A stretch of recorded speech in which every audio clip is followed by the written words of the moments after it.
welcome to the Menopause at Work network meeting. My name's Thea O'Connor and I'm the founder and director of Menopause at Work Asia Pacific, which has been helping workplaces embed menopause awareness and support for about 7 years now in the form of education, training and support around policy and strategy. And these events are specifically designed for in-house professionals who want to learn more about what's the best approach to embedding menopause support and awareness.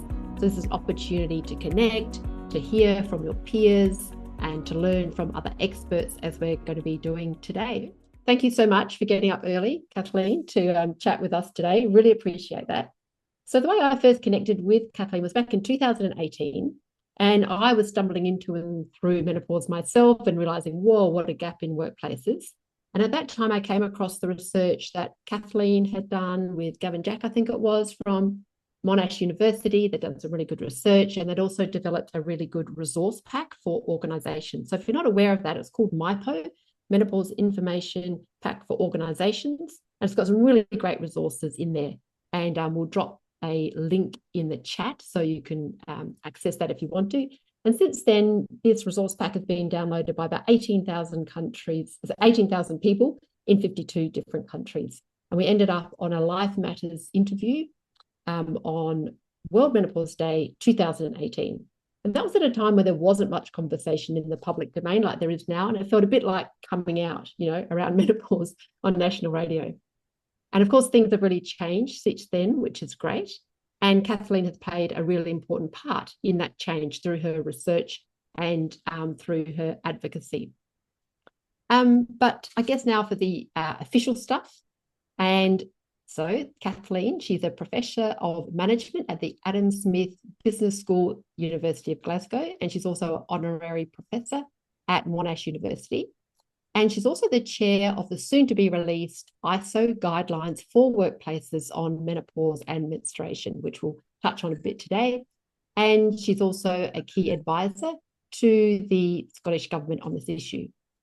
And I think, the particular expertise that I like that Kathleen brings is like, yes, she's, worked around in this space for a long time, but she's been quite a leading voice in talking about age discrimination and also just the intersections between gender and health and career progression and the labour market. So that's kind of like a particular expertise.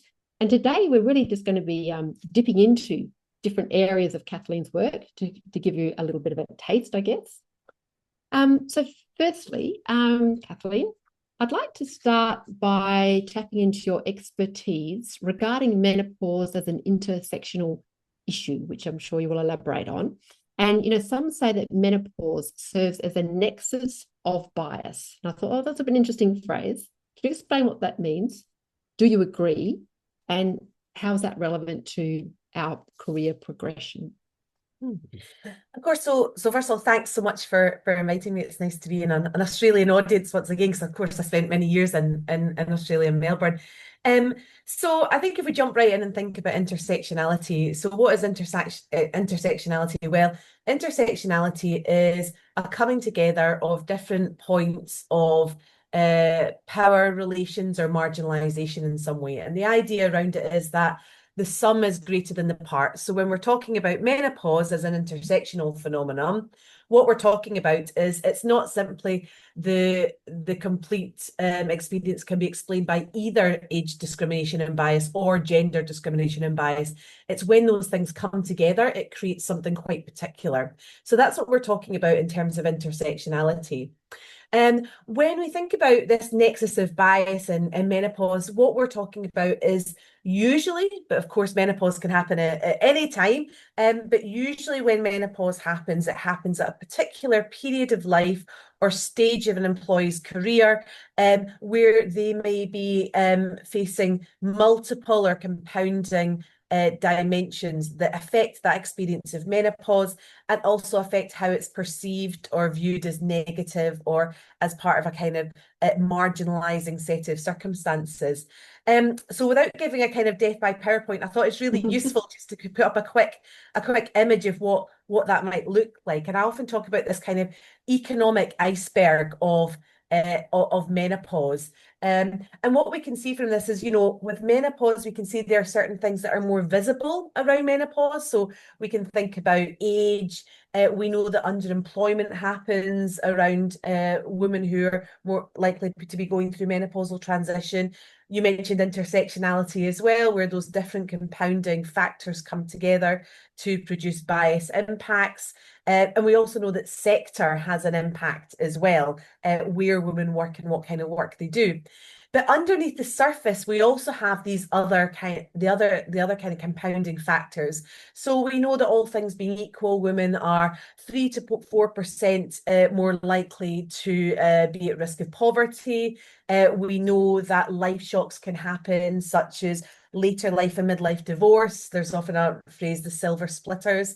And we know one of the challenges there is that when women around menopause age, you know, the average age of menopause, around 51 years old, when they become separated from their partners, you know, over half of them will seek legal advice, but only 3% will actually seek financial advice. So you already have these this financially precarious kind of time bomb that people are sitting on.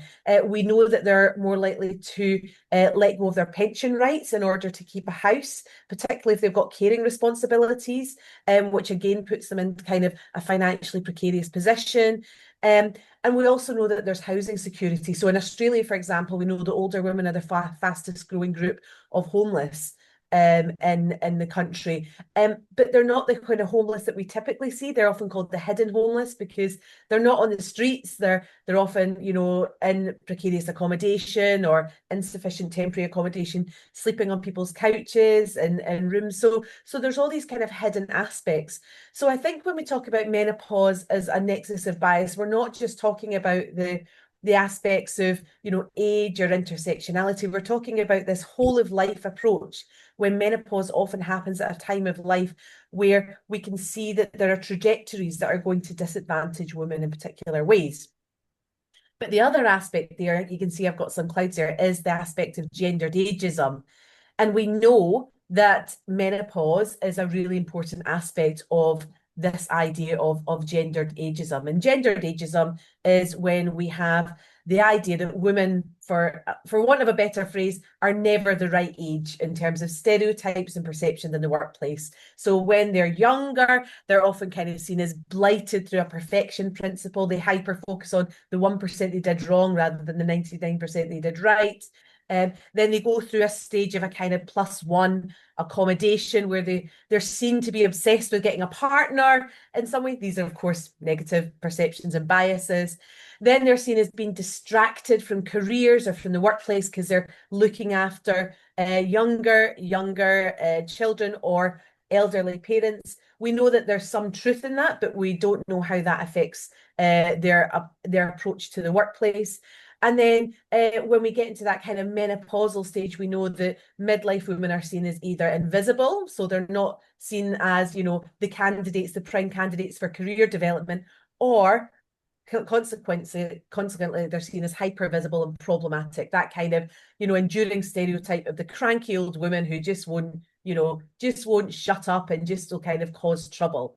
I mean, I quite like leaning into that idea of causing trouble, but it's these kind of negative stereotypes. So I think that kind of, you know, shows us how these different factors come together. So we can't just really think about menopause in and of itself as a health event. We need to think about when it's likely to happen and what are the other compounding factors. Awesome. I love that diagram that you had before. I hadn't actually seen one like that before. Do you mind popping it on again, like going back a little bit? Sure. Here we And go. yeah, so it just really maps out, doesn't it, all the factors that can converge around this life stage. And I guess workplaces can influence some of them and perhaps not so others. But one that stood out for me was sector. Can you elaborate a little bit on what is known about, you know, what kind of sector you work in and experience of menopause? Absolutely. So I think one of the challenges we have, and so I'm obviously a researcher, so it's all about data and evidence informed decisions. And one of the challenges we have is that at the moment, most of our data comes from quite a privileged group. And I say privileged in speech marks because you know, we're not talking about male privilege. We're talking about, we usually know how generally white women experience menopause in professional or white collar settings. When in fact we know that women going through menopause are more likely to work in low paid, precarious work. So in terms of if we look at the labour market landscape, when women go through menopause, they're more likely to be in service occupations, or they're likely to be in health and education. And that has a particular kind of work. So if we look at, for example, education, you may not have autonomy over your environment. If you're in front of a class of 30 children, for example, in a school, you can't simply go, oh, I'm just having a moment and leave the classroom. You've got to kind of endure those symptoms, as opposed to if you're in what's called quite a high autonomous environment, where you have the time and space and permission to be able to take some time out if you're going through a particular symptom, such as a hot flash, for example. So sector is really important in terms of how the environmental and structural conditions and the nature of the job or type of work can impact how women can either be supported, or what's available for women, or likely what they're unable to do to help them self-manage their symptoms, for example, in the workplace. Yeah, thank you. And yes, I'm just thinking of all those different jobs. We've got very low flexibility, low autonomy, and perhaps high job insecurity that can contribute to reducing their capacity to self-manage on the job. Hey, yeah, exactly. And I think those three aspects are pretty toxic, right? You know, if you don't have the flexibility, you know, and also you mentioned kind of precarity and security there. If you're, you know, working on a 0 hours contract or a temporary contract, you're not going to raise your head above the parapet and usually ask for accommodations. We know that's from research, we know that's not just about menopause, that's about disability, it's about other protected characteristics. You know, if you're in insecure work, you don't want to be seen as the problem or the kind of one who needs additional accommodations. So yeah, for sure. And so I guess for people on the line, if you know if that applies to some of your workforce, it's just good to start acknowledging those challenges. Hey, but start a bit of creative thinking about how could we serve that particular part of our workforce. Yeah. Awesome. So you did mention you're a researcher and you love the data. And so we're going to dive now into a really significant piece of research that you and your colleagues have undertaken. So Kathleen and her team have they conducted the largest study in the world that's been validated on experience of menopause and menstruation in the workplace, involved over 6,000 workers in the National Health Service was it Scotland, wasn't it, Kathleen? So this does pick up a lot of those people who might not have as much, you know, flexibility if you're on the floor, you know, being a nurse. So a really significant study. So we need to know about it. We need to know what the key findings were. So can you just start, Kathleen, can in a nutshell you tell us, or perhaps a slightly broken open nutshell, what did it tell us about the impact of menopause and menstrual challenges on work? And were there any surprising findings, or did it kind of confirm what's been out there already with perhaps less, with smaller studies? Yeah, so as I said, we undertook a study. We were looking at menopause and menstrual health. So we had just under, I think, 6,400 respondents. And even though it was in the National Healthcare Service, that includes all jobs, so all job families. So we're not just talking about nurses and doctors and healthcare workers. We're talking about clerical staff, technical staff, you know, auxiliary staff, catering staff, all a kind of a wide variety. And it was validated, which means we use kind of measures that we know are statistically generalizable to a population. And also importantly, it wasn't undertaken on what's called a clinical population. So a lot of a percentage of the work that we know about menopause and work is undertaken on clinical population. So that's women who have went to their doctors or went to menopause clinics with symptoms. So it's actually quite a biased structure. So we're not just asking the general population or our workforce sample. So what were kind of the key findings there? Well, there was things that we already know, such as, you know, work and menopause symptoms have a bi-directional relationship. So 77% of people said that menopause had disrupted their work in some way. but 45% had also said that the workplace had disrupted and impacted their menopausal symptoms. So we can see that kind of that two-way relationship is really, really important to consider.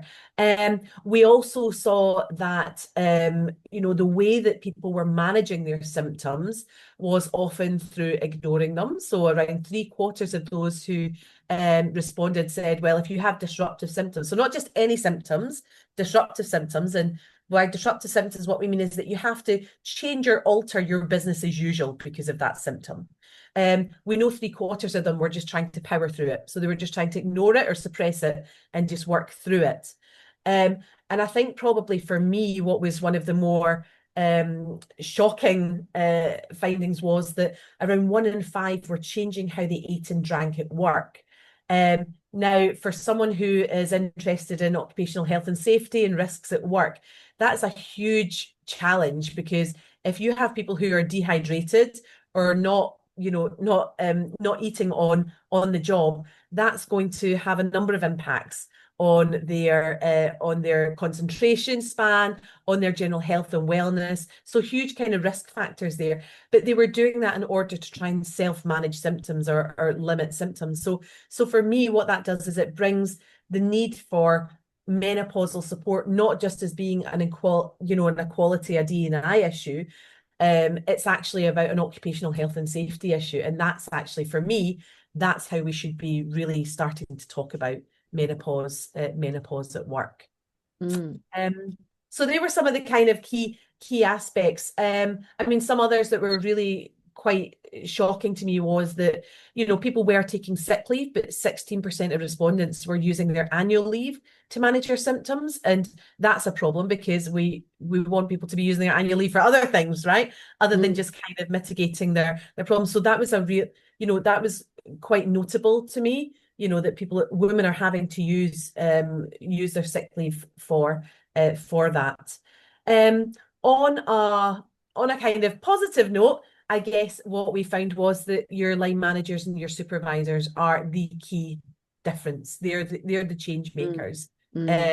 And it really, for me, solidified. I mean, this was off the back of, years of research previously, but it really solidified for me, if an organisation has £1,000 or whatever to put into menopausal support, I would say you don't necessarily want to put it into helping the women directly or your employees directly. You want to put it into resources that are going to empower your line managers and supervisors to help support those women, whether it's kind of clarity of what resources are available or other aspects.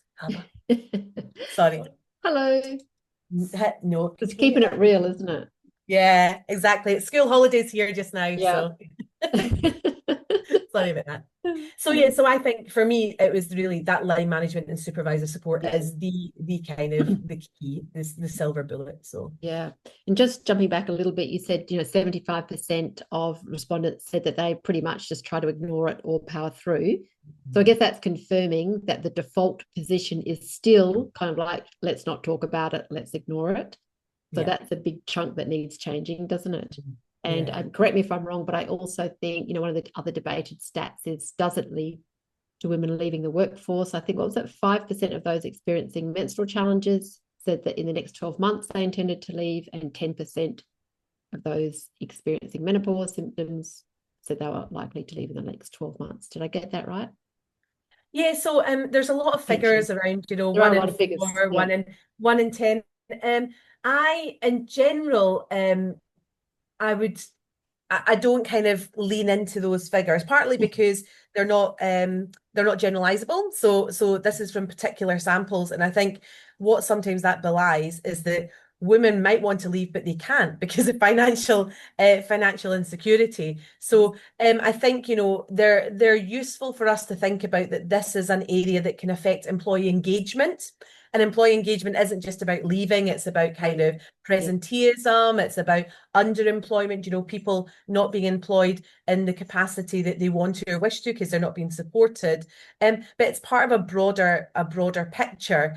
And I think one of the challenges, or one of the things that I'm wary of, is the cost of menopause, because there's a lot of figures out there. So one kind of figure is the economic impact of menopause is 150 billion annually, US dollars annually.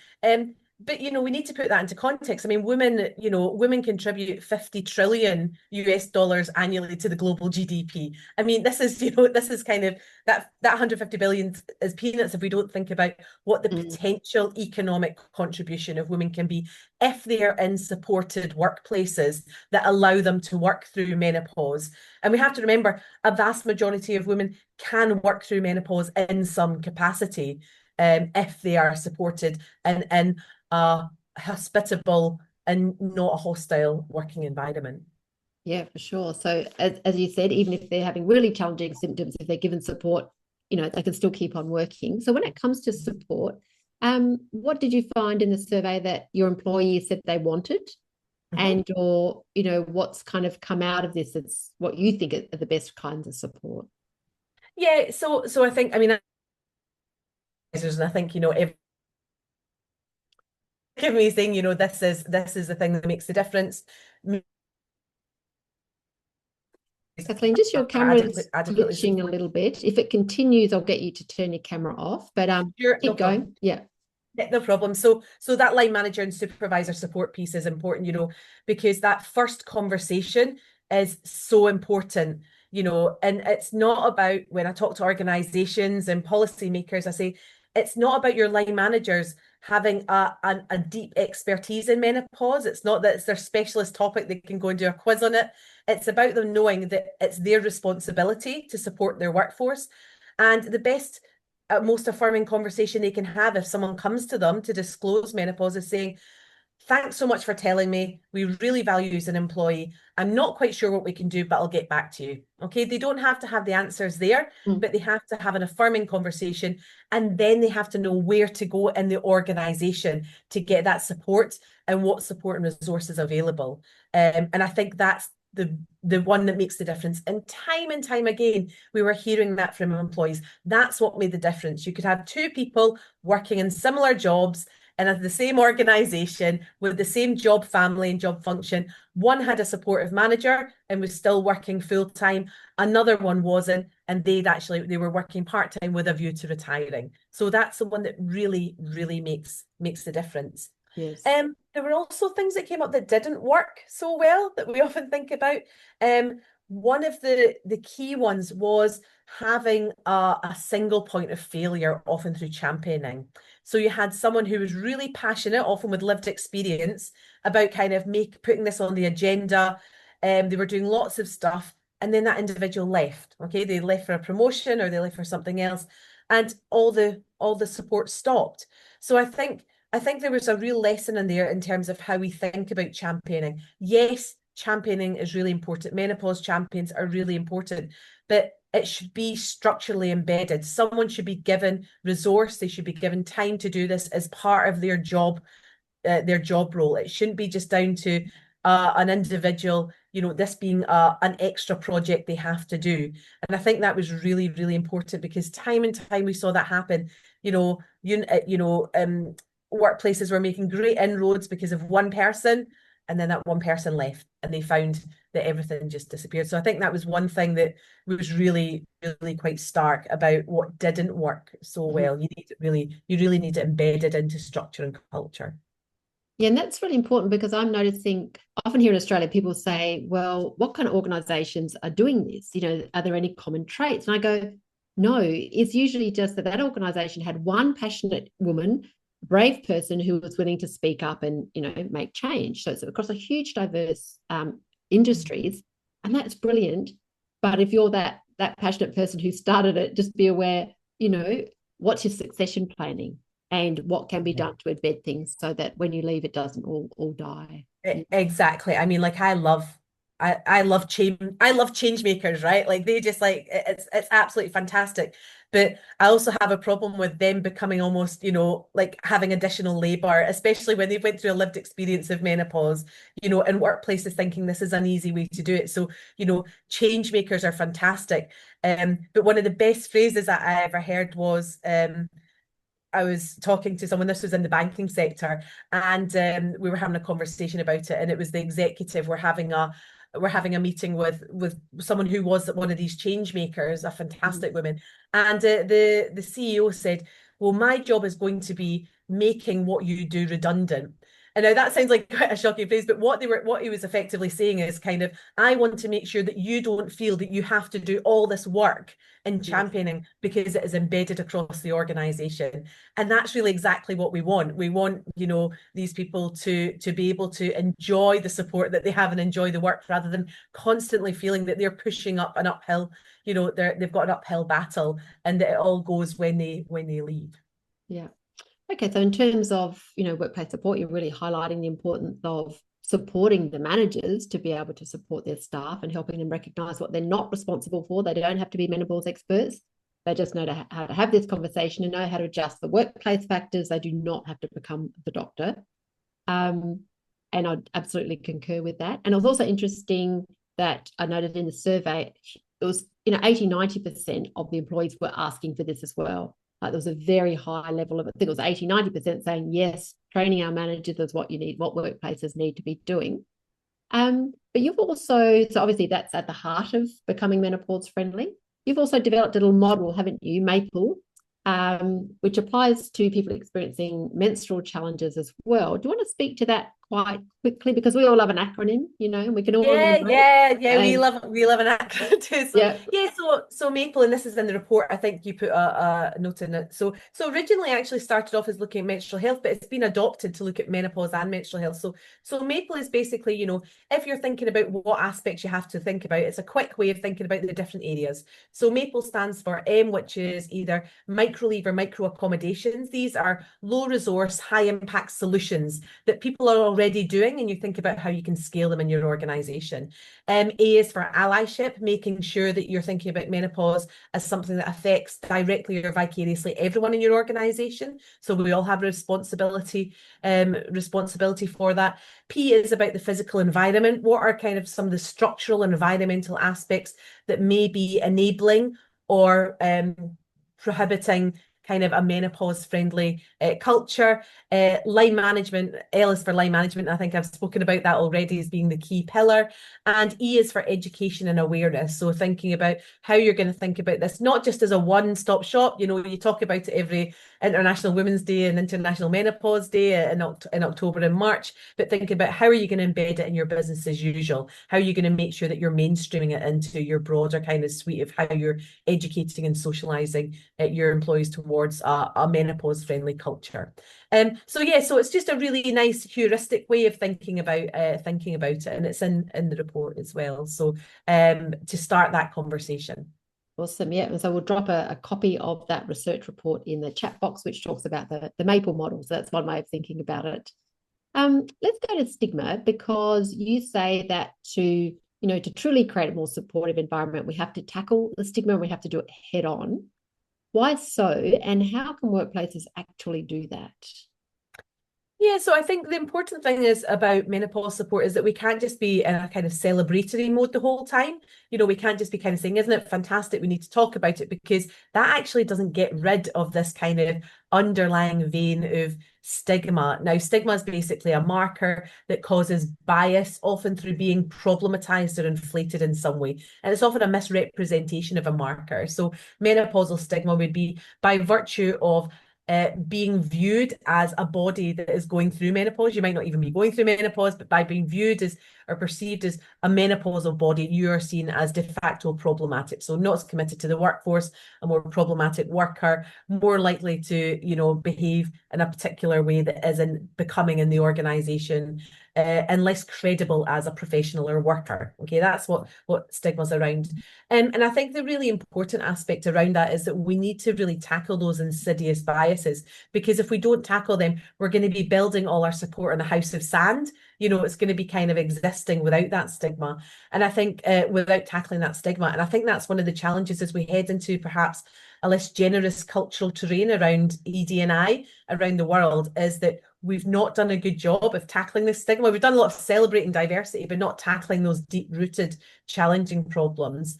If we go back to Amino, we know from that just over 40% of people had a workplace experience around menopause and menstrual health that left them feeling embarrassed, which really points to that idea that, stigma is still alive and well. And if you don't continue to tackle and challenge it proactively, it will just live on in your organization. And if you don't continue to challenge it, it'll seep back in. So it's a really ongoing piece of work that you need to do, both in terms of a cultural piece, in terms of inclusion, but also as a structural piece, making sure that you're not inadvertently problematizing or overlooking particular sections of your organization or workforce. Yeah, I'm really glad you mentioned that, because it's interesting. Often, sometimes the resistance to raising awareness about menopause is the fear that doing so will make the stigma worse. And I say, yeah, but you're not going to make the stigma go away by ignoring it. Stigma will thrive under conditions of silence, because it can get away with anything. It can mutter horrible things to you in the shadow of your mind and in the corridors of your workplaces. And that's why I very intentionally, in my programs and in my training, so let's have a look at what is this stigma. And as you know, there's research on this, and it says that menopausal women are less warm, we're not so agreeable anymore, and we're less competent. So it's like, let's have a look at it, see what it says, and then we can go, well, do we agree with that? And usually you go, no way. And then you get a chance to consciously choose some different values. So I also think that's really important. And, if you're looking at conducting training or awareness raising, I would say check to make sure that it does draw out the stigma so you can dismantle it, and also make sure that we're also talking about the real strengths, that midlife women bring to the workplace. We're not just talking about all the horrible symptoms. Yeah, absolutely. I mean, I think, we've always got to be wary of anything that universalizes, right? So like it's universalizing in terms of saying all menopausal women are this, or all young people are this, or, we've always got to be careful of that. But I think, one of the particular challenges around menopause is that we know, and this is data and evidence, is that we know that women often have a conditional acceptance in the workplace anyway. Okay, so they can't just be in the workplace. There's always something. So, even just a few weeks ago, I was speaking at something and we were talking about women in leadership, and they said, oh, the problem was we had this woman leader, and this was the problems with her. So they had one woman leader who wasn't as successful or perfect as they thought. So therefore, this was justification for the idea that women leaders just aren't as good as men. It's this kind of conditional hospitality and acceptance of women that's a problem. So menopause sits on this conditional acceptance anyway, that kind of alters the credibility of, or questions the credibility of women, when in fact, we're talking about a health and life experience that, surprise, surprise, men from 45 to 55 go through quite a lot of health experiences as well, right?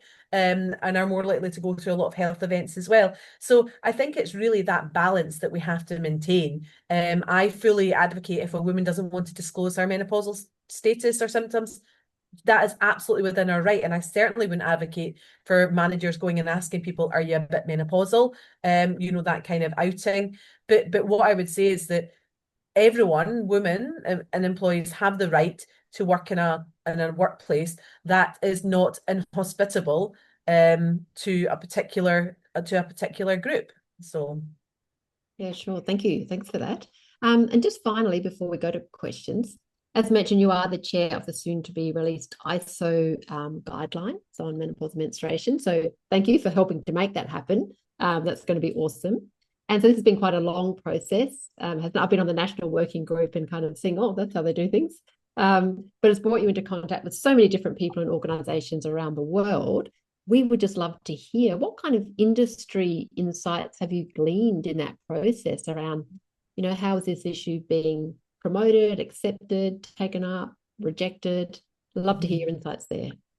yeah, so it's a real privilege for me and joy to be involved in it. And of course, like, whilst I'm chairing it, there's just a host of experts, both at the national level who are working and also at the international level. So it is a real privilege for me to be brought together and work with all these kind of experts from a variety of areas and industries and sectors and jobs. And they're behind what is a really rigorous process to come up with a standard.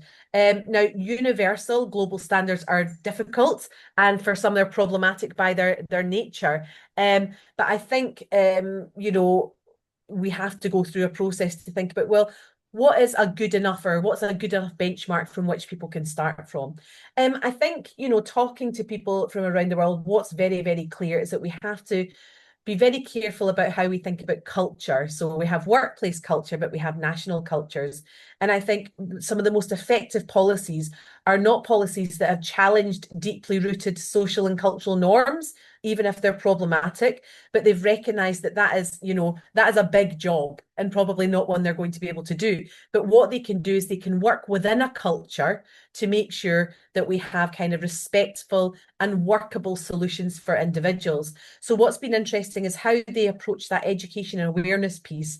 We're not talking about, we might not be able to challenge the broader social culture around, problematic women's bodies, for example. But what you can do within your organization is work with that culture to understand where people are coming from and how they bring in, or how we challenge them bringing in certain ideas or perceptions into the workplace that disproportionately affects menopausal women. So I think that's one key thing, how you work with a culture to achieve your aim, to achieve your ends, okay? I think the second reason is organizations that are most effective, as there's not a kind of one size fits all, as you mentioned, Thea, earlier. Organizations can do an amazing job with hardly any resource, with no policy, and they're still incredibly hospitable to menopausal women. And organizations can spend a lot of money on it and still not actually really make inroads. So there's not that clear correlation between the bigger you are, the more resources you are, the more successful you're going to be. What there is a correlation is organizations who are across the world who are the most successful in doing this have a very clear reason why they are doing it. And it's not about saying, oh, because it's the right thing to do. That's a generic reason. And that kind of goes as soon as budgets are tightened, that's kind of taken off the table. They are very clear about how this helps them in terms of employee outcomes, in terms of employee engagement, in terms of retention, in terms of development, in terms of talent, all of these aspects. They are very clear about why they're doing it. And they have evidence that shows it, okay? And that's really important, that kind of evidence piece in terms of how you're evaluating what you do to show it makes a difference. So for me, that's probably one of the really, really important aspects. It's not sometimes it's enough to say because it's the right thing to do, but actually you need a very clear reason as to how this adds value to your business. I'm not saying there's not a social justice reason, like I've dedicated my career, my life to doing this. So of course I'm passionate about making sure there are equal workplaces and we live in a society that has, a social justice and equal perspective. But we know that in workplaces that have a long-term change, they have a clear business reason and a particular business reason why it is of value to them. What I would say is often behind that is a very smart woman curating that business reason. But they know that they have to speak that language to get the resources to make sure it's embedded. Sure. So yeah, it has to make business sense, doesn't it? And doing some upfront work around getting really clear about that is important. You're saying, yeah. Yeah, business sense, but particular business sense. We can't just say the general business case argument. It has to be particular to what you're trying to achieve as an organization. Yeah, great. I should also be aware over the last year or so, there's been a bit of a shifting sands in terms of acceptance of diversity, equity, inclusion initiatives, or, primarily overseas. But are you seeing an influence of that? Are you seeing that having a knock-on effect to the acceptance and uptake of this kind of stuff in workplaces? Yeah. I mean, I think you probably have to be under a rock to not see that there's been a kind of peeling back of DE&I and kind of basic principles of an equal and safe society. I think what will be interesting, so the ISO standard that you mentioned, that's opening up for public consultation on the 4th of August. So, what will happen is that everyone in this in this meeting will have the opportunity to Awesome. look at the draft standard, to feedback to your national group. So look out for that. And I think that'll be really interesting, because that'll be a really interesting temperature check as to what's happening out there more broadly in terms of the D&I agenda, how this is being received, how people are feeling it should be discussed. Yes, there is a growing, more vocal pushback. I don't think there's a change, because that pushback has always been there. It's hidden itself in more subtle forms over the past 5 years.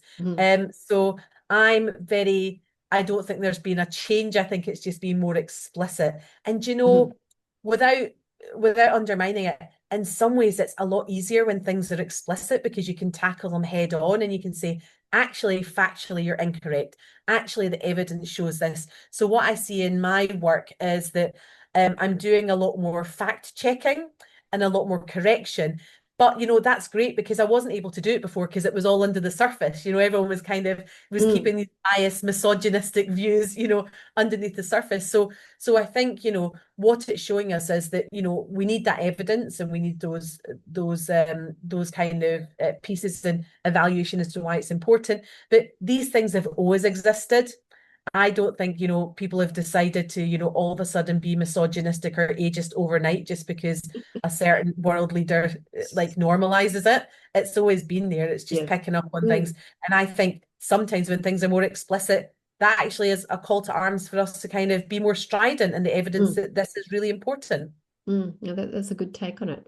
I'm going to ask one more question, and we'll go to questions. Before I ask you any more, I have heard you say it, though, I think in terms of, positioning, how am I going to position this in the workplace, that often the work health and safety banner is a good, strong place for it to belong. Can you say a bit more about that?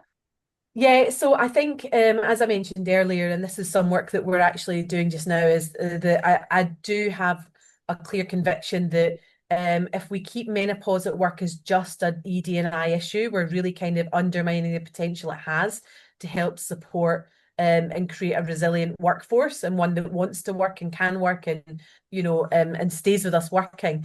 I think we need to really be thinking about menopause as an occupational health and health and safety concern. There is a reason why the ISO standard sits under the health and safety banner in the International Standards Organization.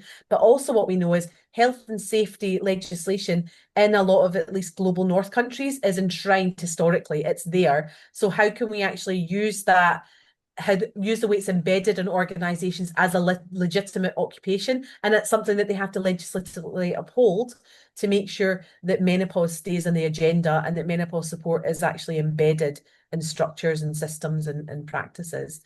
So yes, I would be saying, health and safety is really the next bastion of where menopause has to be sitting. So That's awesome. So I'm going to stop hogging it, and I'm going to turn over now to see if anyone would like to make a comment or, ask a question. So you can either do that by dropping something in the chat and we'll read it out, or, we really encourage you to unmute your mic and speak up as well if you would like to. And in that case, just pop your hand up in your toolbar, and we'll see. What are you thinking? Where are you at? Is there anything you've been struck by what Kathleen has shared? Anything you'd like her to elaborate on? You're all pondering. Just one question here. How are you linking menopause to an OH&S issue?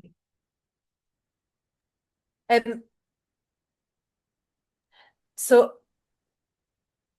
one of the ways that it's linked to occupational health and safety, from looking at the amino study, is if 1 in 5 of your employees isn't drinking and eating adequately in the workplace, that automatically becomes a risk factor, right? So because of menopause stigma and suppression, if it's stopping employees hydrating or eating, that becomes an OH&S issue. So what we start to see is how stigma, or how a problematization of a bodily issue is going to be an OH&S issue.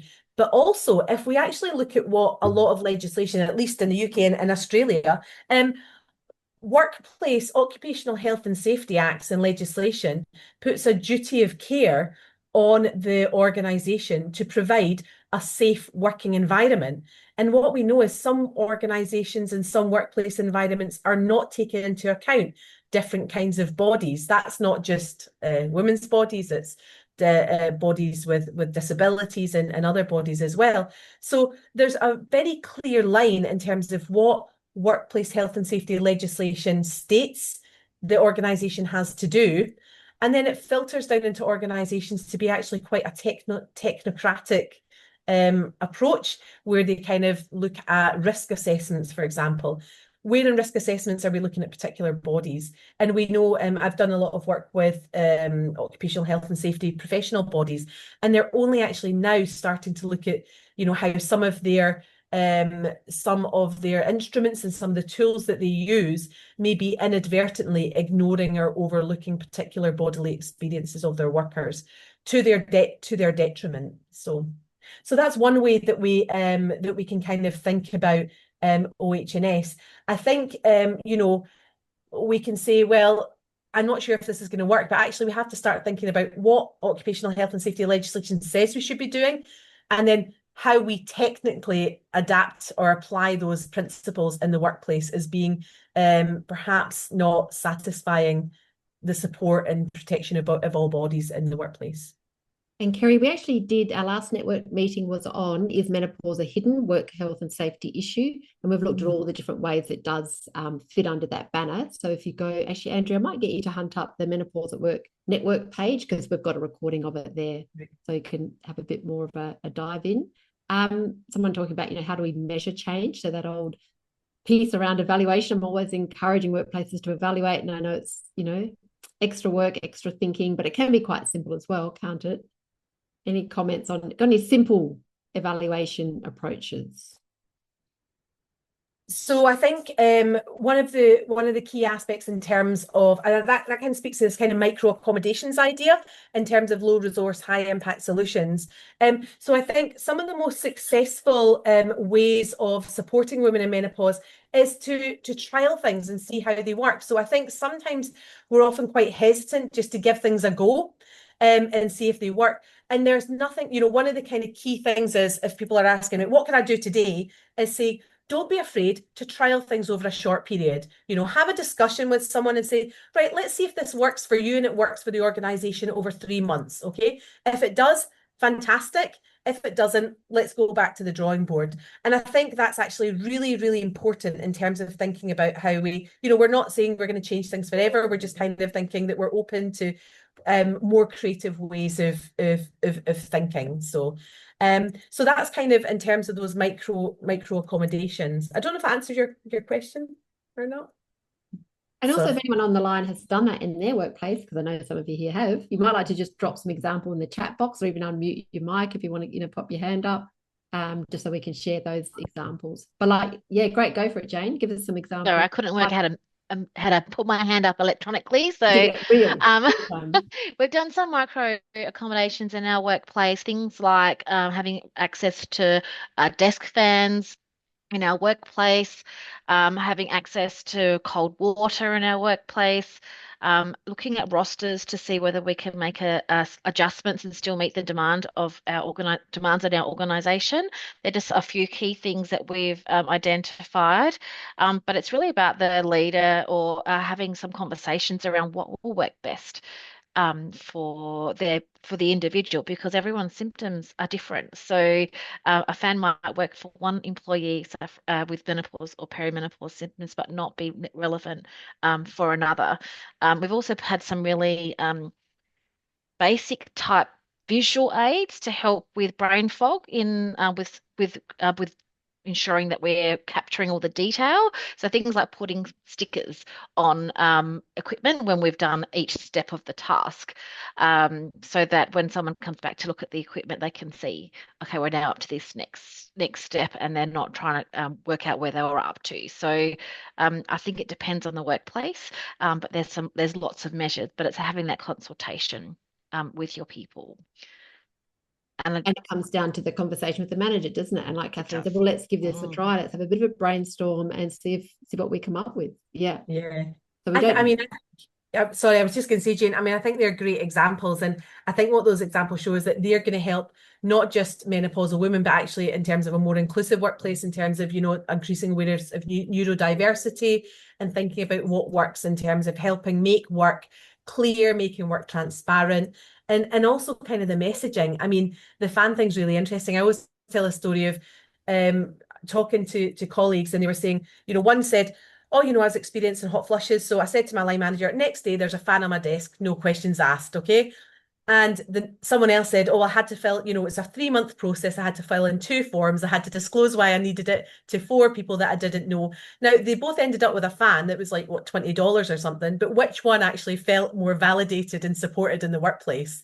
So I think it's not just about the resource, it's about how it's framed and how easy or how difficult it's seen, because how easy or difficult it's seen to get that resource is indicative of how easy or difficult you feel you're being perceived as an employee or valued or problematized. So yeah, thanks, Jane.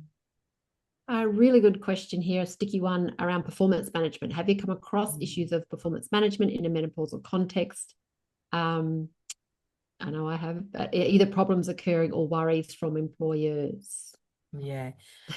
Yes, I mean, usually what we find is that sometimes it takes a performance management conversation to realize what the underlying challenge is. So, your employee might have tried to be hiding it for, a number of months or even years. And of course, it's had a detrimental effect on their performance, partly the symptoms, but also partly trying to hide it as well. And it's only when you start to go into that formal performance management cycle that that they disclose that they've had these kind of menopausal symptoms or significant issues during their transition.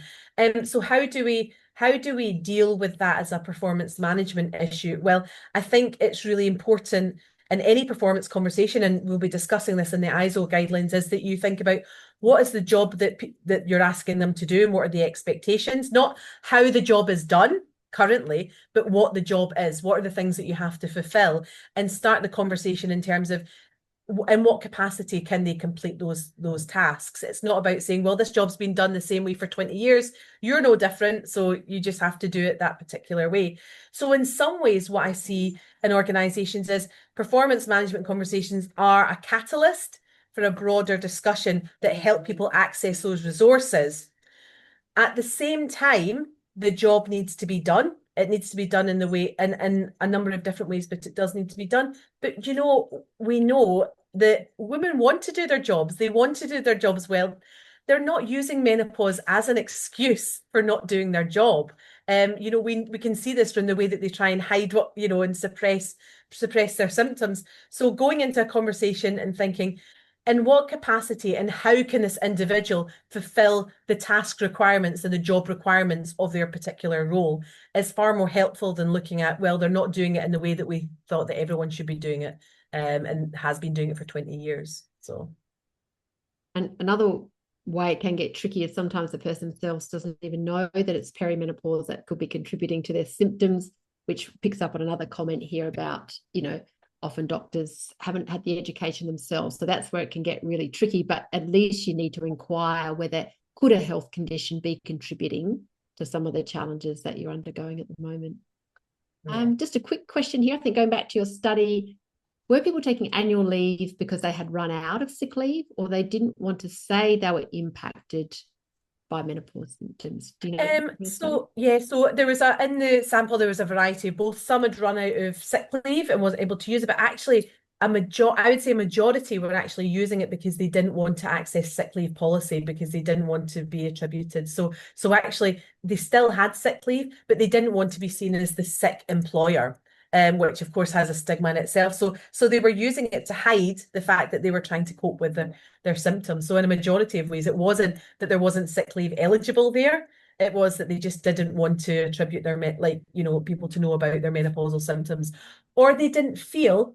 Interestingly, some didn't feel that menopause should be part of sick leave. They didn't think that it was a sickness, so they didn't want to attribute it to sick leave. So.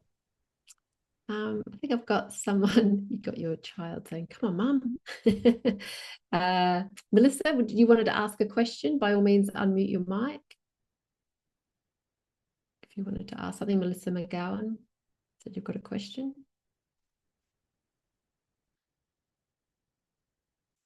Maybe, maybe not. Just got my eye on the time here as well. Just having a scroll through here. Great questions. Thank you for all of your excellent questions. So what I think we might do, we'll just have a little bit of a mini pause now for anyone who does need to go on the hour. I'll do a little bit of a wrap, but then I said we'll turn off the recording and we can just hang back for some more questions as well. So, goodness, it's been amazing what you've shared so far, Kathleen. Wouldn't we all love to have you for another hour or so? And one thing I do want to pick up on is, you know, how you're going back to the importance of anti-stigma education. Just one little piece I'd like to end on is to show how effective it can be. So in my manager training, I track changes in attitudes towards menopause, and you do get a significant shift. People stop seeing it as the end, as to at least an opportunity to stop and reevaluate where you're at in life. And maybe even it could have some career strengths that you could lean into. And also in the program that I run, the Walker Effect, we do quite a lot of work on our menopause mindset and our beliefs and attitudes. And this here just captures before the program. We get about 15% registering it as at least an opportunity to reevaluate, or better still, maybe a pathway to empowerment. The other options are things like a time of loss and decline, or a sign that I'm over it, etc. And then after the program, you can see that that rises to 92%. And so you can get a huge shift in self-perception. And that is really great for career trajectories, because along with that, you also get a doubling in the number of women who say they feel they can remain successful in their roles. So shining a light on stigma, actively working with it, can really shift internalized stigma. And of course, you need to do institutional things as well to shift the organizational stigma. So it does work and it's really powerful. And I'm just letting you know that I have a program starting in 2 weeks, the Walker Effect, on July the 29th. I've got a few places left. And this is the last time I'll be running a public version at a pretty low cost, and we have experts from around Australia. So if anyone is interested in that, you can see the web address there, and I'll also pop that in the chat box. So stigma education does work. And if any of you do want any help with training and education, you know, I'm easy to find. Always happy to have an obligation-free chat if you wanted to just think out loud, or maybe explore some education in your own organisation. And don't forget World Menopause Day on October the 18th. And there's now a new day, World Work and Menopause Day on September the 7th, I think it is.